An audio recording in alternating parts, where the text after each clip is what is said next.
Hi, my name's Adette Lacerete. I'm with 9 3/4 Coaching.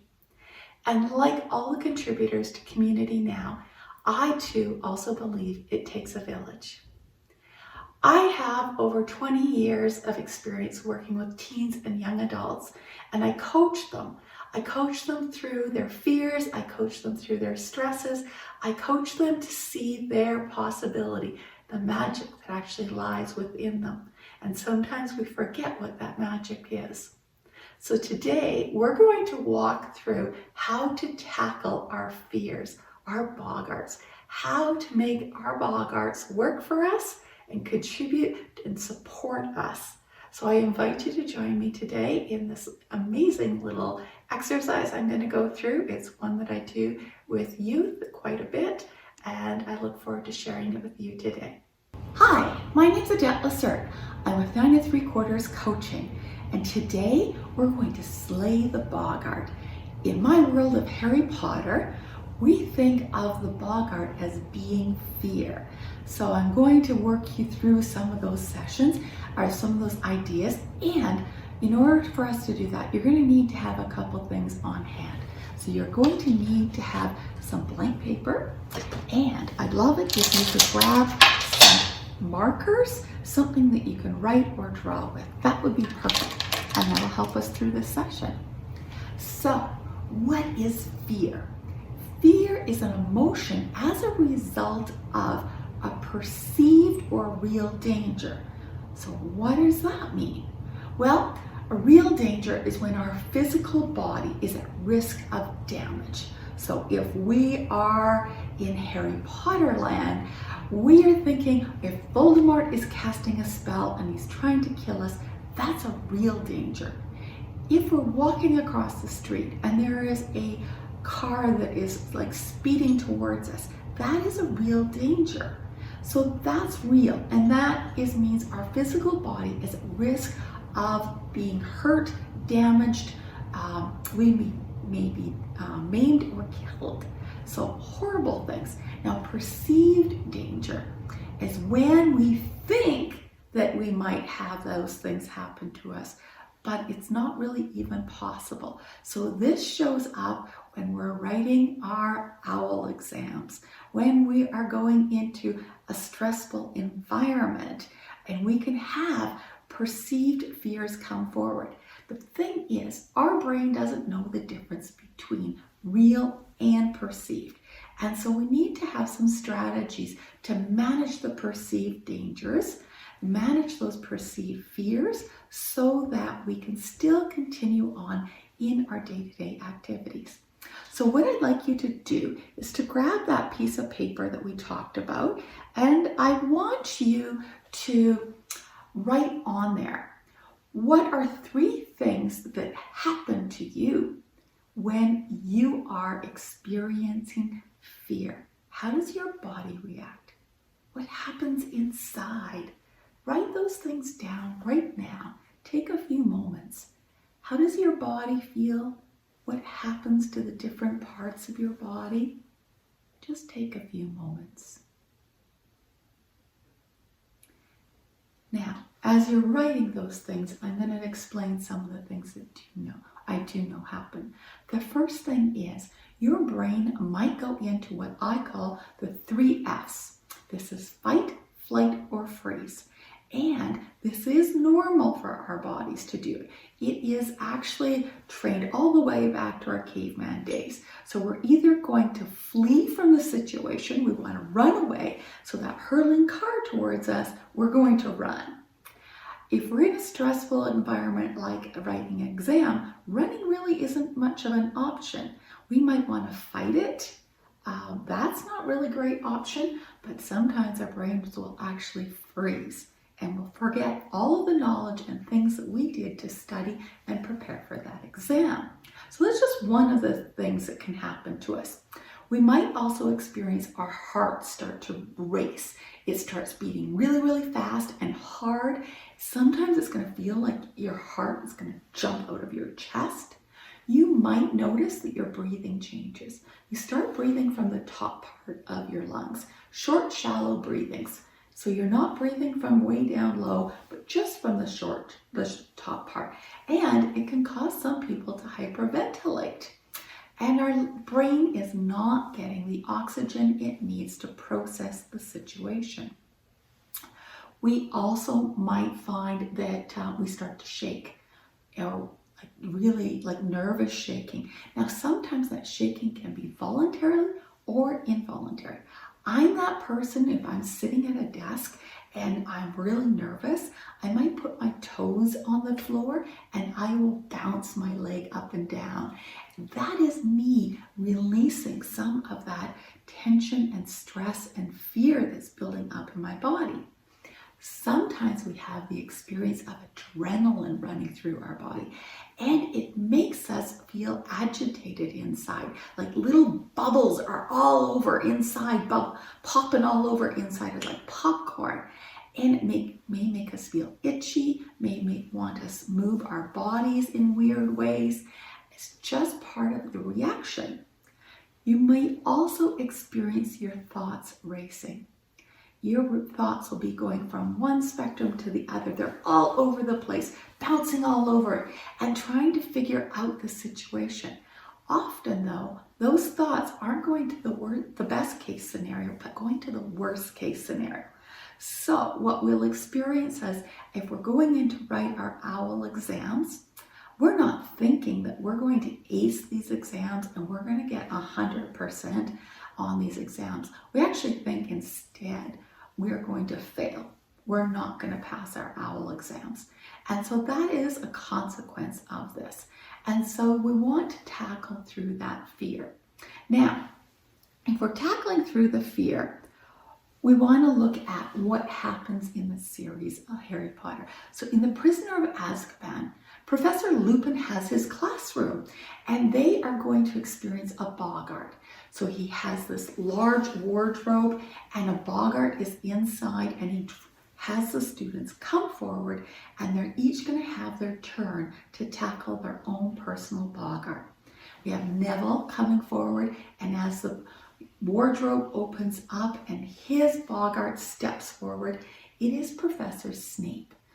Professor Snape is his worst nightmare. It is the thing he fears the most. And in Ron's case, he is afraid of spiders. His fear is around spiders, but it's not an itsy bitsy spider that comes out of that wardrobe. It's a massive spider. And this spider has all sorts of long hairs on him, and he's huge and gross and scary. And then we have Harry. Now, Harry doesn't get his chance in the classroom, but he goes to Professor Lupin and he has a conversation with him after class. And in that conversation, he discovers that his fear is of the Dementors. And the Dementors are the creatures that suck our soul. They suck all of the joy that is within us. And Professor Lupin very wisely says, Harry, the thing that you fear most is fear in and of itself. The Dementors represent your fear of itself.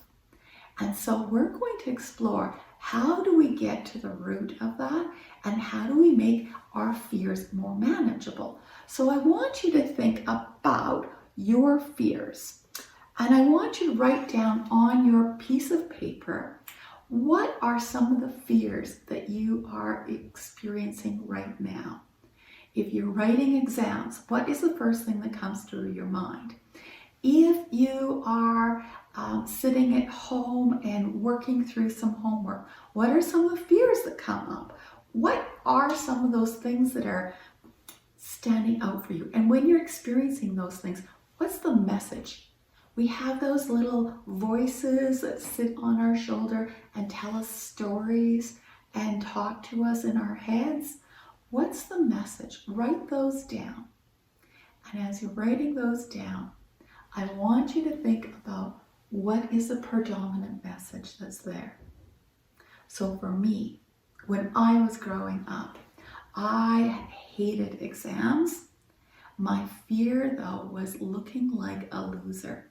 So I could actually navigate through the exams not so bad, but when I was in my peer groups, when I was around other students, I was always afraid of looking like a loser. That was the predominant message. And so I want you to circle your predominant message. What is there? Is it the fear of failure? Is it the fear of looking like a loser? Is it the fear of not measuring up to somebody else's standards or expectations?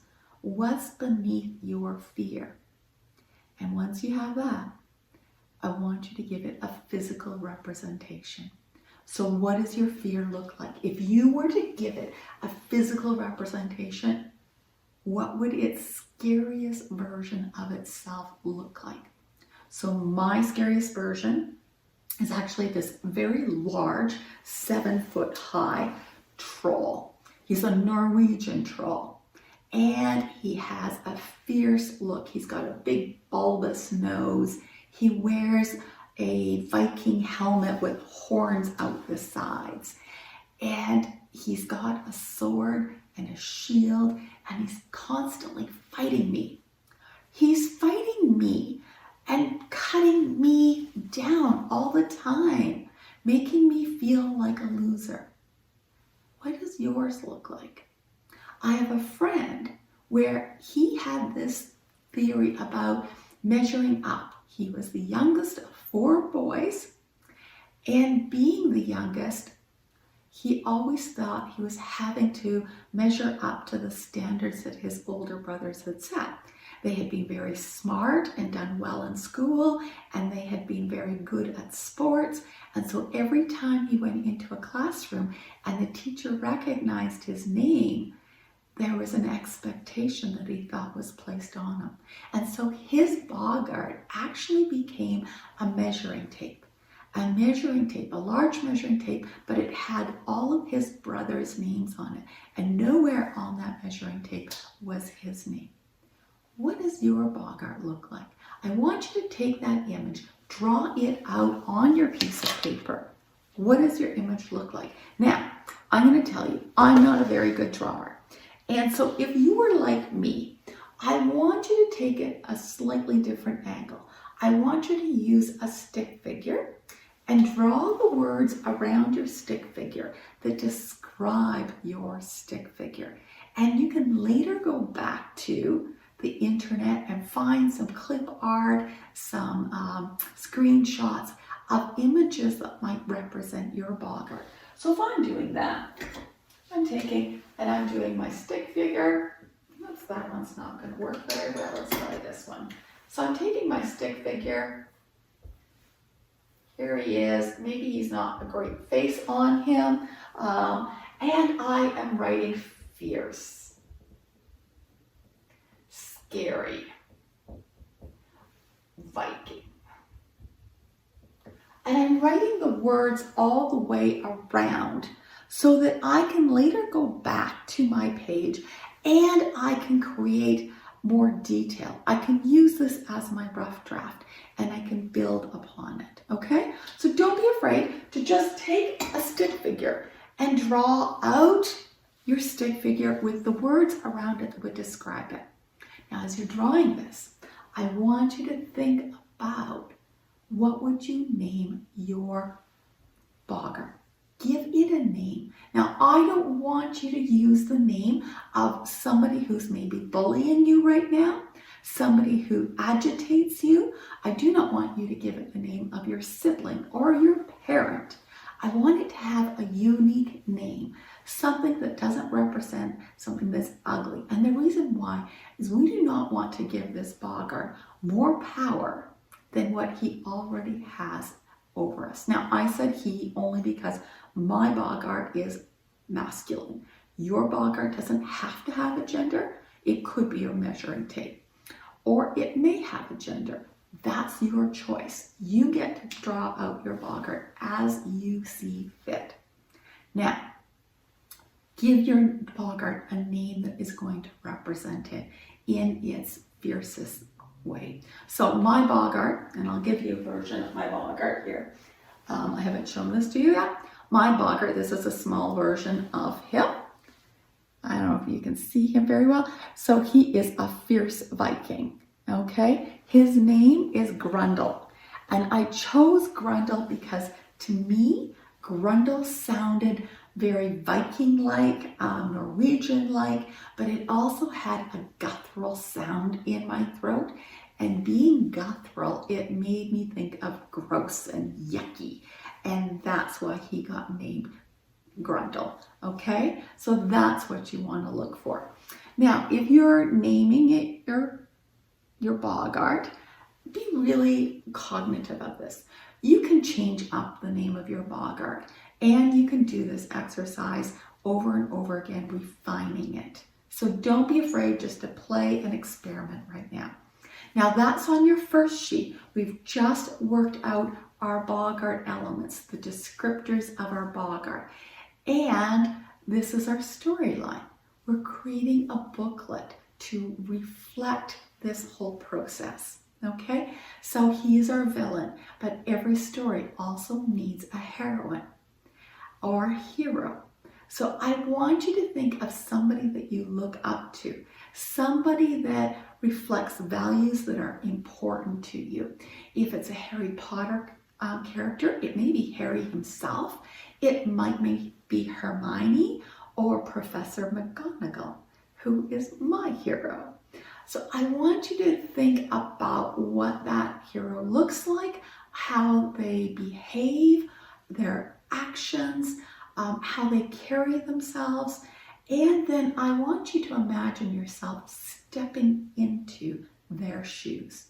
If you were to step into the shoes of your hero, how would it feel?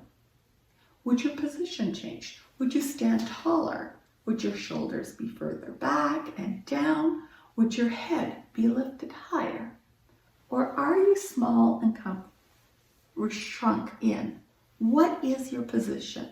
Do you have a position that you put your hands in? Are they above your head?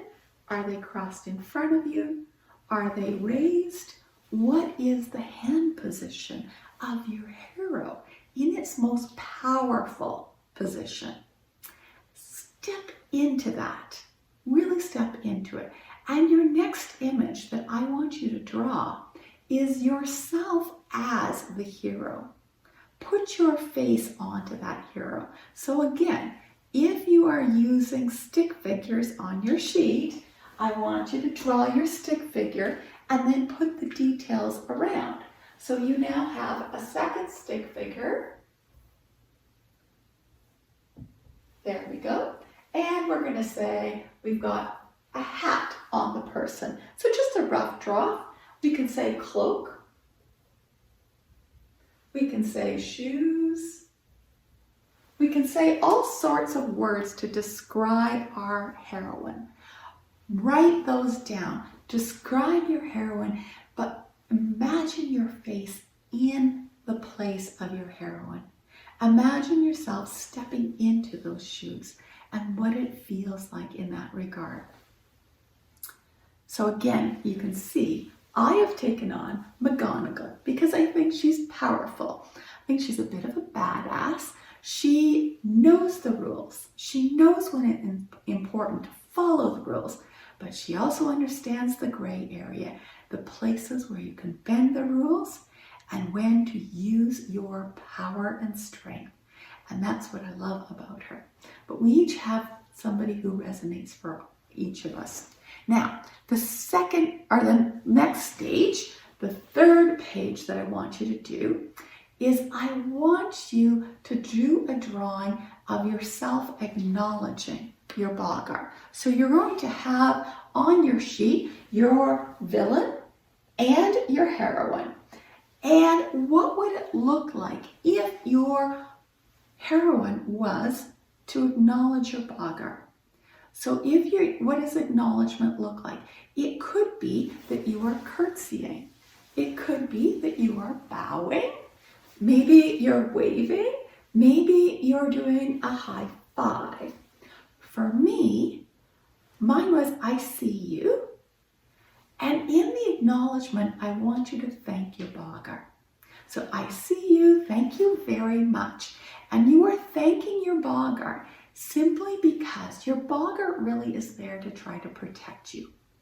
It doesn't really understand that the perceptions and the fears that you have aren't actually real. It thinks that the things that you're experiencing are real, and it wants to protect you. And so it's there. So you want to say, thank you. I see you. Thank you very much. I would now ask for you to back off. I've got this. I'm strong enough. I've got this. So what does this story look like? Are you doing the high five? Are you doing the curtsy? What does it look like when your personal heroine is stepping forward and acknowledging your boggart? Draw that out. Give the details. What is the action that is occurring in that regard? Now, every heroine, every hero has a superpower of some sort. So say your heroine is somebody not from the Harry Potter series. Maybe it's Ruth Bader Ginsburg, wonderful lady, very strong, very intelligent. Her superpower might be a law book.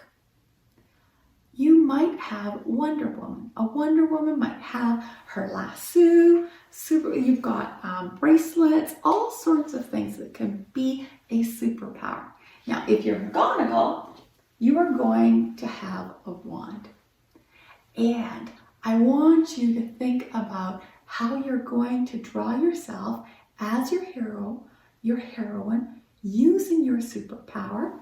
So for me as McGonagall, I'm going to have my arm cocked, I'm going to have my hand raised, my wand ready, and we are ready to do what we need to tackle our boggart. We've thanked it, we've acknowledged it, now we get to strike. And so in striking our boggart, we strike our pose, we cast the spell. Ridiculous. Ridiculous. And we need to say it with power and enthusiasm. And we strike that pose. And when we do that, we get to turn our boggart into its most ridiculous form. Now, in the Harry Potter series, we have Neville's boggart wearing his grandmother's night robes, her clothing. Okay? We have Ron's boggart, the spider, is now wearing roller skates and a tutu, and everybody in the class is laughing. This is hilarious. And it is important that everybody laughs. However, it is way more important that you personally find that to be funny. You need to find it to be funny. So draw your boggart in its most ridiculous form. What does it look like when it is hilarious? And so when I think of my boggart in its most ridiculous form, there he is, 2.5 inches tall, and he's a plastic figurine, okay? It's important that you draw it in the most ridiculous fashion. Now, this little plastic figurine can't do me any harm. It's plastic. How can it hurt me, right? This is my most ridiculous form for my boggart. What does yours look like? Explore that. Draw it out. Draw the scene out. How does it play out for you? Now, after you've turned your boggart into its most ridiculous form, you have to then give it another role. In essence, we're taking our boggart and we're turning him into an elf. In the Harry Potter series, the elf represents a being that has to serve the wizarding world. That's the rules of engagement. All house elves must serve their masters and do everything that their masters tell them. They have no option to disobey. They must follow them. So we're going to take our scary boggart, our fears, and we're going to give them another role. What role will your boggart take on? What could you ask your boggart to do that would empower you, that would make you feel strong and confident? Ask your boggart to take that role on. In fact, don't really even ask. Just tell them. That's their responsibility. So my boggart, Grundle, this little guy here, his role for me now is to cheer me on. I needed a cheerleader in my back pocket, somebody who was going to support me, somebody that was going to help me. And this little sword no longer is cutting me down, but he's actually poking and prodding me. And he's saying, you've got this, you can do this. He himself is trying to shield me from anything that might be coming my way, that might get in my way of success. What does yours look like? How does yours play out? My friend who had the ruler with his brother's names on it, his now became a very small ruler. And the only name that was on his boggart ruler was his own. And the challenge he gave to his boggart was to allow him to only measure up to his own standards. He only wanted his own values, his own standards on that measuring tape. What is your boggart telling you?